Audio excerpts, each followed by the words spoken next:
বিধির আরেকটা টিকা হচ্ছে অপরাধজনক সম্পত্তি আত্মসাৎ। অপরাধজনক সম্পত্তি আত্মসাৎটা আমার পড়তেছে এখন। অপরাধজনক সম্পত্তি আত্মসাৎ মানে ক্রিমিনাল মিসঅ্যাপ্রোপ্রিয়েশন অফ প্রপার্টি, আলাদা একটা টিকা আকারে আসছে, যে চুরির সাথে মিল আছে।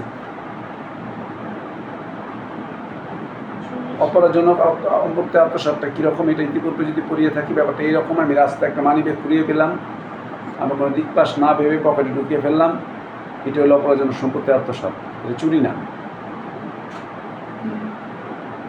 কারণ আমি মানিব্যাগটা হারিয়েছি, যিনি কুড়িয়ে পেয়েছেন ওনার দায়িত্ব হলো কুড়িয়ে পাওয়ার পর লোক খোঁজ করা।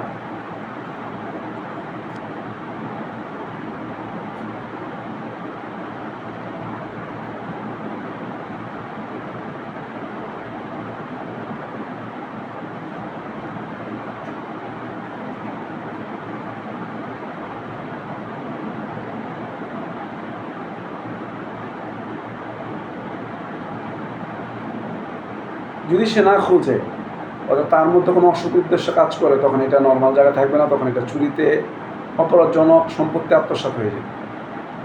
সম্পত্তি আত্মসাৎটা অপরাধজনক হয়ে যাবে। এবং মূলত এটা হচ্ছে স্থাবর সম্পত্তি তো করা যায় না, চুরি আত্মসাৎ করা যায় না, অস্থাবর সম্পত্তি এটা হয়। ভুলবশত একটা অনুষ্ঠানে যে একজনের জায়গার একটা নিয়ে আসছে, আসার পর খেলে আরে আমি তো ওরটা নিয়ে আসছি, আমারটা তো আমার সাথেই ছিল। এটা ফেরত দিয়ে দিলে হবে না, আর রেখে দিলে এটা আত্মসাৎ বলে গণ্য হবে। এটা হচ্ছে আত্মসাৎ হবে। আর মানুষের মন এরকম দোদুল্য মানে পরিণত হয়। একবার এক দরবেশের কাছে এক মুসলমান যে বললো যে আমি হুজুর, আমি তো আপনার কাছ থেকে মোটামুটি ধর্ম শিক্ষা করছি, আমি একটা উচ্চ স্তরে দরবেশের স্বর্ণাপন্ন হতে চাচ্ছি, যিনি বড় মুফতি বা আলেম লেভেলের বা অনেক বড় জানেওয়ালা। আচ্ছা ঠিক আছে, আপনি যদি একটু রেফারেন্স করে দেন। আচ্ছা ঠিক আছে, আমি তোমাকে একটা বয়ম দিলাম, বয়মটা কাপড় দিয়ে ঢেকে দিলাম। এই বয়মটা না খোলা অবস্থায় এটার মধ্যে যাই আছে এটা তুমি তার কাছে পৌঁছাইলে সে বুঝবে তুমি আমার তরফ থেকে আসছো।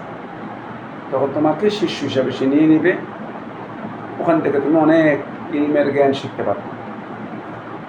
আচ্ছা ঠিক আছে, হুজুর থেকে দোয়া টোয়া নিয়ে রওনা দিচ্ছে। ধরেন 50 কিলো রাস্তা 4-5 দিনে পৌঁছাবে। প্রথম দিন যেমন তেমন। দ্বিতীয় দিনে তার মনে হইল যে বইমের মধ্যে কী আছে একটু আরো দিয়ে দেখে, একটু লড়ে চড়ে। তৃতীয় দিনে গিয়ে মনে হইলো যে আমার মন করে গেল যে না দেখতে না বলছে হুজুর, নিশ্চয় কোনো ব্যাপার স্যাপার আছে, এটা আমার দেখা ঠিক না। চতুর্থ দিনে গিয়ে মনে হইলো আচ্ছা আশেপাশে তো কেউ নাই।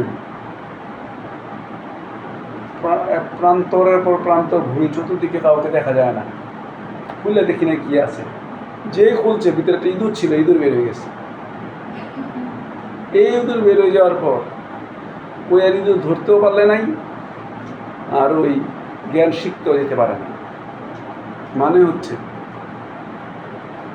যে নিজেকে সংবরণ করার যে সময়কাল, এটা সবাই ধরে রাখতে পারে না। সবাই বলবো না, অনেকেই পারবে না। যেমন একটা টাকার বান্ডিল পড়ে আছে, এক ব্যাগ টাকা, তাহলে এই টাকাটা মিসিং করে দেওয়ার চান্সেস বেশি থাকবে। হুমায়ুন আহমেদের নাটকে এক লোক মানি ব্যাগের মধ্যে 153 টাকা খুঁজে পায়। যার টাকা ঠিকানা দিলে খুঁজে নিয়ে ফেরত দিয়ে আসে, বলে আপনারা খুব ভালো লোক, 4 টাকার পরিমাণ কম দিকে ফেরত দিচ্ছি, বেশি টাকা করলে দিতাম।